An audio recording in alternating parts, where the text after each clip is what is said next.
Hai, selamat malam semua. Kali ini admin akan bercerita tentang pengalaman seseorang yang warung pecelnya menggunakan penglaris pocong. Sebelumnya admin ucapkan terima kasih kepada narasumber yang mau berbagi kisah di sini. Bagi kalian yang mau membagi kisah-kisah kalian, bisa hubungi kontak email di deskripsi. Oke, kita lanjut ke kisahnya. Bermula pada saat itu, sebut saja Santoso. Santoso berasal dari Kebumen. Kebetulan dia merantau sudah dari lulus SMP. Segala bentuk usaha selalu dikerjakan untuk mengadu nasib di ibu kota. Tepat di balik usaha yang serabutan, Santoso selalu bersyukur dan tidak pula lupa menyisihkan uang demi orang tua di kampung. Pada saat itu sulit sekali kehidupan Santoso, kerja kuli bangunan sampai jadi kuli pasar, dan masih banyak lagi ucapnya. Namun waktu berjalan, Santoso selalu berusaha, bahkan sempat bermimpi ke kampung menggunakan mobil miliknya. Dia bilang, mungkin bisa jadi iya, tapi itu bisa jadi tidak mungkin, dan lebih pasti tak mungkin itu terjadi, ungkap Santoso. Hari demi hari Santoso lalui dengan bahagia di sepetak kontrakan di pinggir sisi ibu kota Jakarta. Dikala itu sempat terjadi proyek yang Santoso kerjakan tidak pula dibayar oleh mandornya. Menuntut kemanapun Santoso bingung, karena si mandor sudah tidak ada lagi di lapangan. Kurang lebih proyek yang dikerjakan itu tidak dibayar dalam 8 bulan terakhir. Akhirnya Santoso banting setir bekerja sebagai kuli pasar. Pada saat itu Santoso bekerja di salah satu toko sayur, tepatnya di pasar Jatinegara. Sebagai kuli panggul, bekerja hanya ketika sayur itu datang ke tokonya. Hari demi hari dilalui penuh haru dan kerinduan dengan sanak keluarga.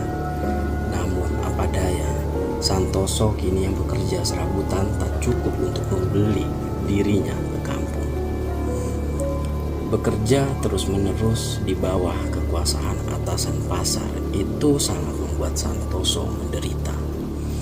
Bukan tanpa sebab, ada sistem setoran untuk pajak sebagai kuli panggul. Namun semua itu dilalui dengan terpaksa demi untuk menyambung kehidupan yang keras. Beberapa tahun kemudian, Santoso mencoba peruntungan bekerja di salah satu tempat makan yang tidak jauh dari pasar tersebut. Tepatnya di pedagang pecel lele. Santoso begitu heran kenapa usaha ini selalu ramai ketika sudah buka di sore hari. Mungkin saja jalur yang bagus untuk berdagang, namun rasanya tidak mungkin karena orang yang mau makan itu rela antri di tempat makan yang begitu sempit. Tapi Santoso merasa lebih baik bekerja di sini dibanding di pasar yang menurutnya neraka dunia. Kontrakan Santoso pindah di sekitar tempat dia bekerja, tujuannya agar lebih dekat. Hari-hari dilalui dengan bahagia dan bersyukur. Tak lupa juga Santoso selalu mengirimkan uang ke orang tua di kampung.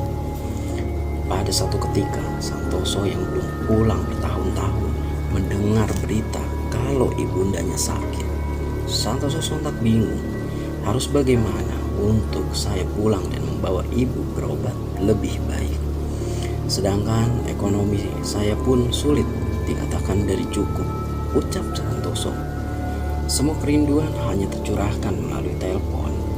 Bos dari pemilik pecel lele pun menanyakan ke Santoso, karena Santoso kerja lebih banyak melamun. Santoso, ada apa? Dari tadi saya perhatikan kamu lebih banyak melamun, tanya pemilik warung pecel itu. Gak apa-apa pak, cuma bingung, keuangan aja dengan hidup saya. Udah bertahun-tahun merantau namun tak kunjung sukses, ucap Santoso. "Nanti kamu ke rumah saya ya," jawab pemilik warung. Santoso sempat bingung, mungkin mau dapat pinjaman, pikir Santoso. Sampai jam 11 malam, warung tutup. Santoso ke rumah pemilik warung pecel itu. Di sana Santoso sempat berbincang-bincang. Singkatnya, hal mengejutkan terjadi. Santoso diajak ke daerah Gunung Jawa Tengah untuk ritual pesugihan. Sempat Santoso menolak, namun setelah dipikir-pikir, akhirnya Santoso mengiyakan itu semua untuk melakukan pesugihan. Lusa mereka berangkat. Sesampainya di sana, Santoso melakukan beberapa macam ritual oleh kuncen di situ. Satu malam, satu hari, ritual selesai dan Santoso hanya dibekali botol yang berisikan kain yang tidak boleh dibuka sembarangan, kecuali untuk usaha.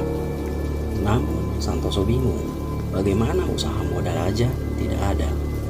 Tiba-tiba bos warungnya Santoso berniat meminjamkan uang untuk modal buka usaha pecel lele dan memanfaatkan jimat yang diberikan kuncen itu. Setelah selesai kembali pulang Santoso.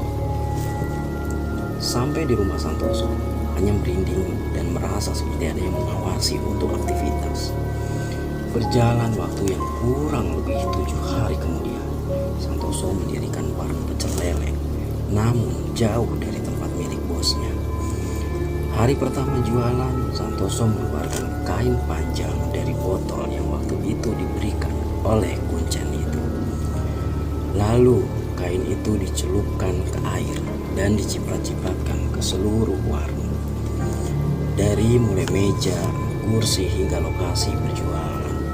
Setelah semua rapi, anehnya tak berselang lama warungnya langsung ramai pembeli.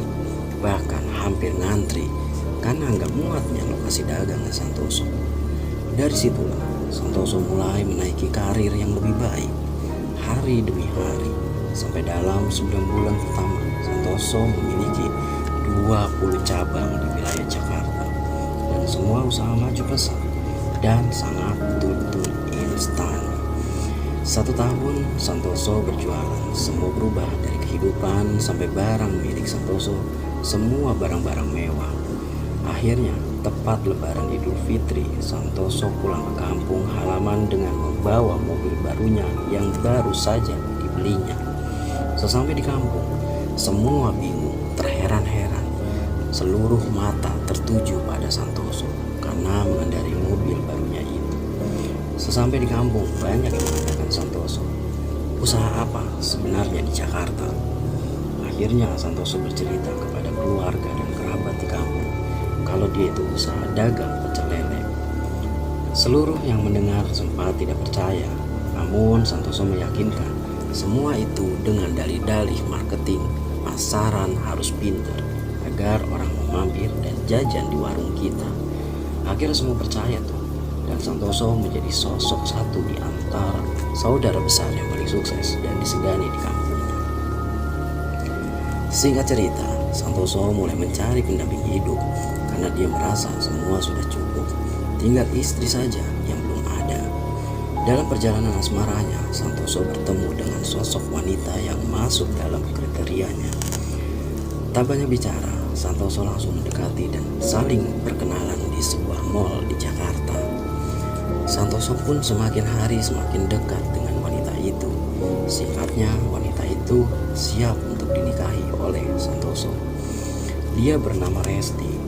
Cukup alim karena Resti ini adalah anak dari ustadz di kampungnya. Akhirnya mereka menikah dan hidup bahagia dengan kemewahan yang diberikan Santoso kepada istrinya. Sampai tiba suatu ketika istrinya berteriak di rumah mereka.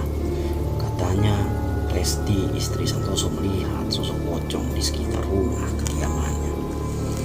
Santoso pun bingung, apakah itu yang dia lihat? Apakah itu yang membuat penglaris usaha pecel lele saya? Pikir Santoso. Di situ Santoso coba mengalihkan agar istri tidak curiga lebih dalam. Hari demi hari dilalui, bukan semakin baik malah semakin buruk. Istri Santoso diteror pocong di rumahnya. Akhirnya istrinya Santoso menyuruh bapaknya untuk datang ke rumahnya dan mengecek rumah Santoso. Waktu itu Santoso nggak tahu kalau tiba-tiba istrinya menyuruh bapaknya datang untuk mengusir sosok pocong yang ada di rumah mereka. Lusa kemudian Bapak Resti datang di kediaman mereka. Bapak Resti pun kaget dalam batin. Dan apa sebenarnya dengan Santoso? Kenapa rumah semegah ini hawanya panas padahal pakai AC? Sesekali juga bapaknya Resti melihat sosok pocong dari kejauhan dan dia coba diam.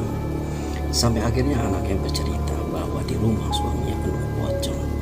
Tak lama dari situ Santoso datang. Kaget karena melihat Bu Resti datang, karena melihat Bapak Resti datang dan sedang sholat. Santoso khawatir itu ketahuan oleh keluarga istrinya. Dia coba tenang sambil melihat bapaknya Resti sedang semacam membaca wirid-wiridan. Tak lama dari situ, kira-kira 30 menit berlangsung, tiba-tiba istri Santoso kesurupan dan marah besar sosok pocong itu kepada Santoso. Dicekiknya Santoso itu erat. Bapaknya Resti coba membantu agar cekikan itu terlepas. Dengan kekuatan doa dan seluruh, akhirnya semua itu selesai dengan baik. Santoso hanya ditanya oleh bapak istri terkait hal sosok tadi. Bosok cerita, Santoso mengakui seluruhnya. Berceritalah Santoso dari awal semua ini terjadi. Bapak istri Santoso kaget dan memilih menyarankan Santoso bertaubat sebelum terlambat. Akhirnya Santoso taubat. Saat itu, ketika beberapa hari dalam kondisi sudah taubat, Santoso memperhatikan warung-warungnya. Semua cabangnya sepi. Pelan-pelan Santoso mengurangi karyawan dan cabang. Sampai akhirnya seluruh usahanya tutup. Yang tersisa hanya satu cabang di Jakarta. Hingga sekarang. Bersyukurnya Santoso bisa kembali di jalan yang diridhoi dan meninggalkan seluruh aktivitas gaib dengan sosok pocong itu. Akhirnya mereka semua hidup bahagia dengan hati damai.